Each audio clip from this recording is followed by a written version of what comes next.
L'oncle de Julie, décédé accidentellement il y a 15 jours, était le parrain de la fillette. Par testament, il lui a légué tous ses biens. C'est une preuve d'amour qu'il m'a faite, qu'il a faite à ma fille, hein, dans lequel où il nous dit que pendant toute sa vie, ce qu'il a mis de côté, il nous le lègue.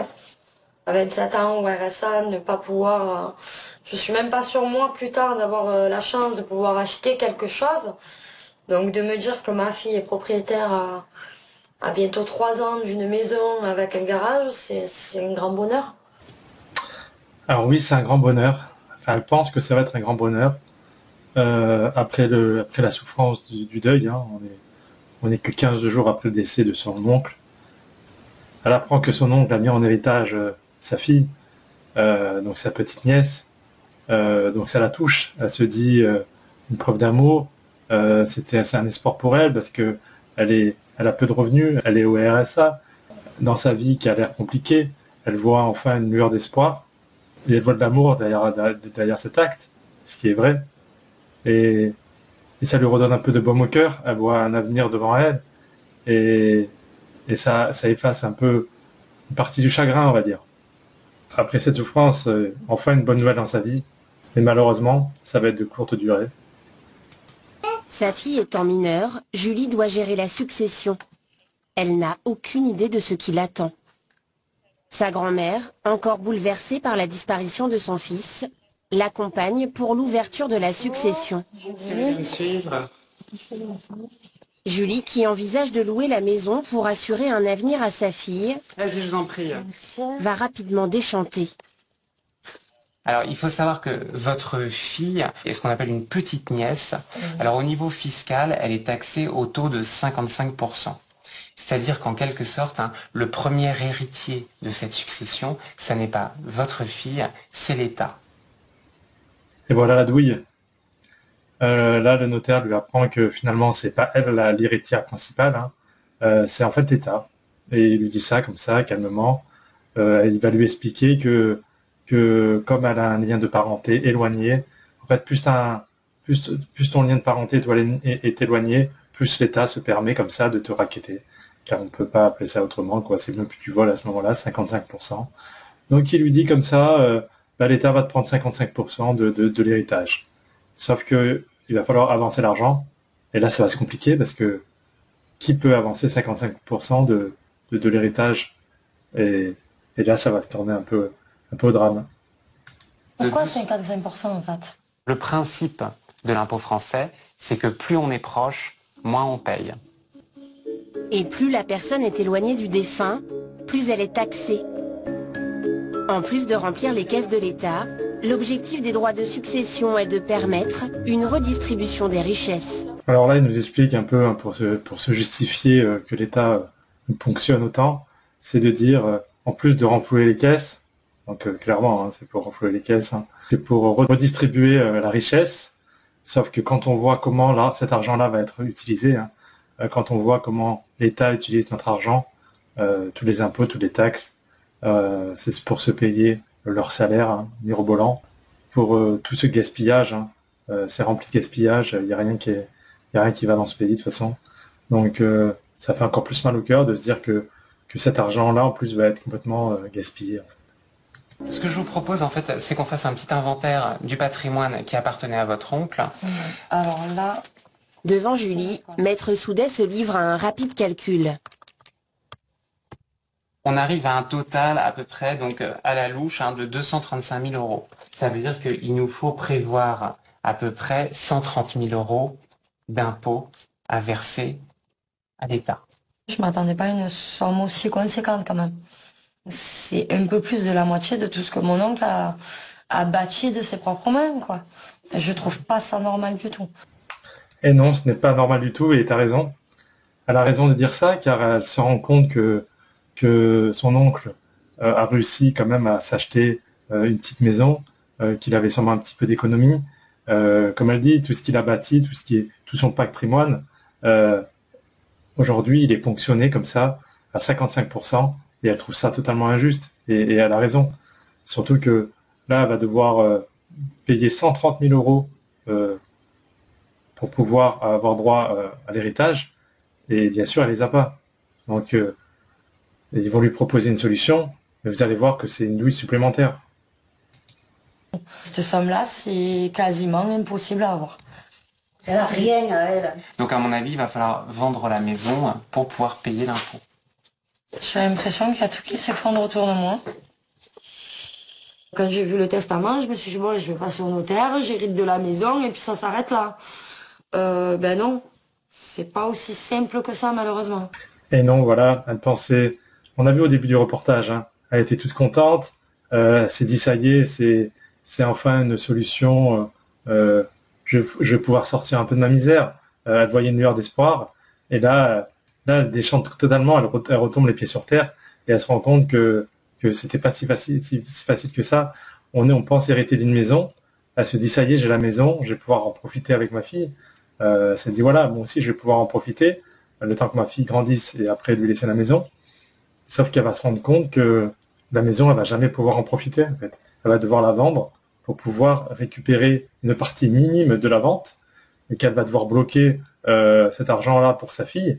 Et cet argent bloqué va se dévaluer avec le temps, avec l'inflation. Elle a 3 ans, la fille. Quand elle aura 18 ans, ça va être dans 15 ans. Dans 15 ans, les clopinettes qu'elle aura récupérées seront encore plus dévaluées. Et cet héritage qui était normalement censé être une transmission de patrimoine, un vrai coup de pouce, un vrai élan dans sa vie, à sa fille, ça va être finalement une aide, une petite aide, mais rien de signifiant. Et c'est pas du tout ce que imaginait l'oncle quand il a mis en héritage sa petite nièce. Je mets à l'abri quelque part ma petite nièce, et en lui montrant combien je les aime et combien je prends soin d'eux. Et l'intention était bonne, sauf que l'État est arrivé par là, et malheureusement, ton plan, ne s'est pas réalisé. Le notaire a une dernière annonce à lui faire. Donc ce que je lui demande, il faudra qu'on essaye de payer cet impôt dans les 6 mois du décès. À défaut, si on est en retard par rapport à ce délai de 6 mois, il y aura un intérêt de retard qui sera dû à l'État. Le compteur tourne. Plus tôt on aura mis le bien en vente, mieux ce sera. Alors là, on apprend en plus que maintenant, il lui met la pression au niveau du temps. Il lui dit que si dans 6 mois, elle n'a pas payé les frais de succession, il va y avoir une majoration. Donc c'est 10%. Hein. On a 10% de majoration si on ne paye pas dans les 6 mois. Donc c'est vraiment encore une douille parce que elle va devoir vendre son appartement, mais elle a que 6 mois pour le faire. Donc elle va forcément le vendre au rabais parce qu'elle n'aura pas le temps de bien le vendre. En plus, ça va être une estimation et ils vont prendre 55% à partir de l'estimation. Sauf que dans le réel, elle va avoir que 6 mois pour le vendre. Et dans l'estimation, on sait très bien que les annonces qu'on voit sur Internet, elles sont légèrement gonflées pour avoir une part de négociation. Donc, quand on annonce un prix à 160 000, par exemple, dans la réalité, tu vas le vendre 140 000.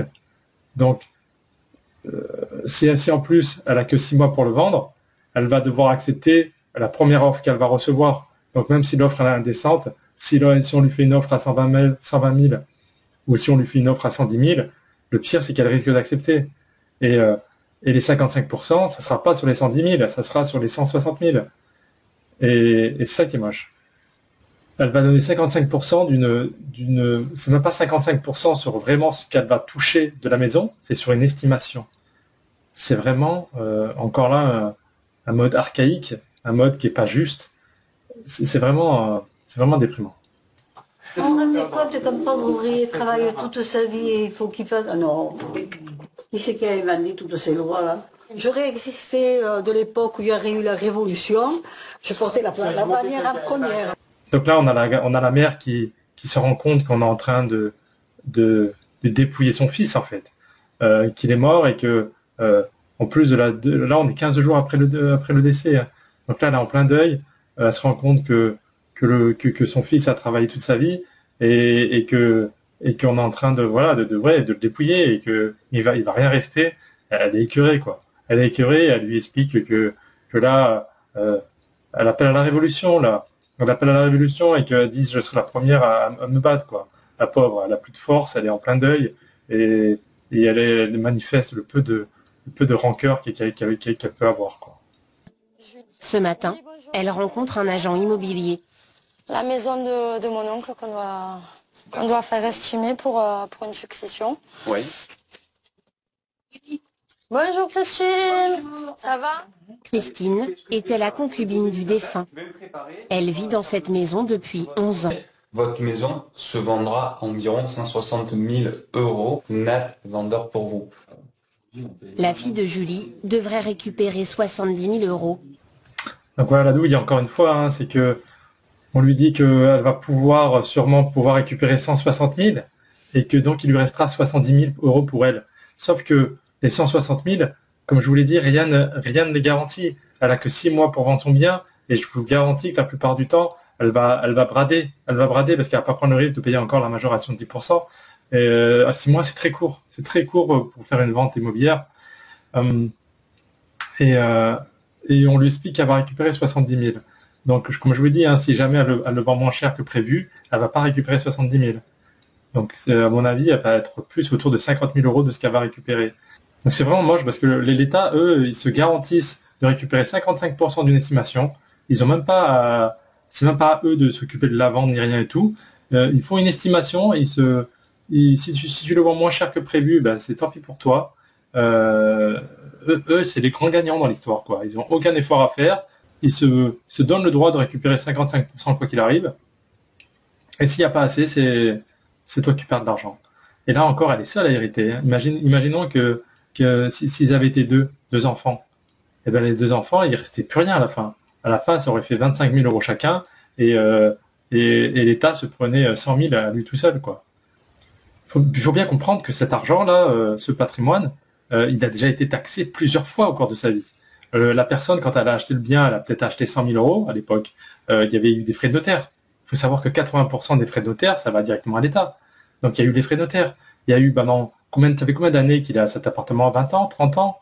Les gens, généralement, ils vont garder même 40 ans leur appartement avant de décéder. Et vous imaginez 40 ans de taxe d'habitation? Ça fait 40 000 €. C'est quasiment 1 000 € par an. Donc, on est sur un bien qui a été taxé au départ, qui a été taxé toute notre vie, il est taxé par les taxes d'habitation. Si jamais il y a eu de la location, pareil, il y aura eu des taxes tout au long de la vie de l'appartement. Et au moment de la succession, ils reprennent encore 55%. Je ne sais pas si vous imaginez, quoi. On est sur un bien qui, à la base, a été acheté 100 000 € sûrement, qui, au final, l'État a dû récupérer, en 40 ans, ils ont dû récupérer 200 000 € d'impôts. Tout ça pour que la petite nièce récupère quoi? Va récupérer 50 000 €. Et si jamais ils avaient été deux, ils auraient fait 25 000 € chacun. On est sur du 10%. Les héritiers peuvent récupérer que 10% de la valeur vraiment qui a été générée au cours de la vie de l'appartement, quoi. C'est vraiment scandaleux. Ouais. Mais les souvenirs n'ont pas de prix. C'est là qu'on faisait les anniversaires, c'est là qu'on faisait les Noëls. Donc là, c'est un peu compliqué, là. C'est 20 ans de ma vie qui partent en fumée, là, quasiment. Une situation de détresse à laquelle l'agent immobilier est de plus en plus souvent confronté. Et voilà, on se retrouve dans une situation de détresse, alors que elle était pleine de joie, elle était pleine d'espoir, et là, c'est le deuxième coup de grâce, quoi. Après avoir perdu son oncle, après lui avoir fait miroiter qu'elle allait hériter d'une maison pour sa fille, elle se voyait déjà sortir de la misère, deuxième coup de grâce, quoi. Et là, elle est en train de craquer. Elle est en train de craquer, c'est trop dur pour elle. On lui fait des faux espoirs, mais l'État est là et te raquette. Ça doit être vraiment, vraiment très dur, quoi, parce que là, elle est en train de prendre conscience que ce qu'elle va récupérer, ça fait plaisir, mais c'est rien à voir avec la délivrance qu'elle pensait pouvoir récupérer. Aujourd'hui, il y a environ 8 personnes sur 10 qui vendent dans le cadre d'une succession par nécessité. Les revenus ne sont pas assez élevés pour que les gens puissent faire des prêts pour payer l'impôt dans le cadre d'une succession. Mais on est dans La vente de la maison ne réglera pas tous les problèmes. en termes de budget quelques centaines d'euros. Christine vivait en concubinage avec l'oncle de Julie. Elle sera obligée de quitter les lieux. Si vous aviez été protégé par un pacte, avec un testament, ou si vous aviez été marié, ben c'est vrai que vous auriez pu garder la maison et vous en hériter au moment du décès de madame. C'est très dur. Je me retrouve à la rue finalement. Il est pour rien le pauvre. Ça va être difficile. Je me retrouve complètement coincée, dans le sens où moi j'ai fait des promesses à mon oncle en disant je la mettrai pas dehors. Et finalement, je suis quasiment obligée de la faire partir parce que plus je vais attendre, plus l'État va me demander de payer des arriérés. Alors là, ça tourne complètement drame familial en plus. Hein. Il y avait la concubine qui n'a du coup rien hérité. Je pense qu'il a voulu privilégier ses petits-enfants, sa petite nièce, en se disant que il pensait pas mourir si jeune. Donc il s'est dit je vais privilégier la jeunesse et donner un espoir à ma nièce et ma petite nièce. Et il est mort sûrement plus tôt que prévu. Il laisse sa concubine sans rien. Alors apparemment ils avaient plus ou moins discuté avec sa nièce de dire ne la mets pas à la rue quand même. Donc elle lui avait un peu promis de pas la mettre à la rue. Sauf que là elle se rend compte qu'elle n'a pas trop le choix. Si elle veut récupérer la part d'héritage qu'elle doit, récupérer les copinettes, elle va devoir vendre l'appartement. Et qui dit vendre l'appartement, c'est mettre la concubine à la rue, quoi. Donc en plus elle se retrouve dans une situation qui est super délicate, qui vit mal là. Là elle doit culpabiliser en plus de mettre la concubine à la rue. Donc c'est vraiment une situation qui tourne au cauchemar en fait. Je pense que l'oncle pensait que sa concubine allait pouvoir rester dans son appartement jusqu'à son décès, qu'ils allaient pouvoir s'arranger entre eux, sauf que ça marche pas comme ça, quoi. Si on prépare mal sa succession, on arrive dans des situations comme ça qui sont épouvantables, quoi. Mais bon, ça n'empêche pas que c'est pas normal. C'est pas normal que des situations comme ça arrivent. Les lois sont vraiment très mal faites. Tout est fait pour fonctionner. Tout est fait pour créer des drames, en fait. Franchement, là, je sais même pas si j'ai envie de rester en France. Je me rends compte que c'est vraiment un pays qui est vraiment en perdition, quoi. Ouais, laissez-moi vos retours. Dites-moi ce que vous en pensez. Je vous dis à bientôt.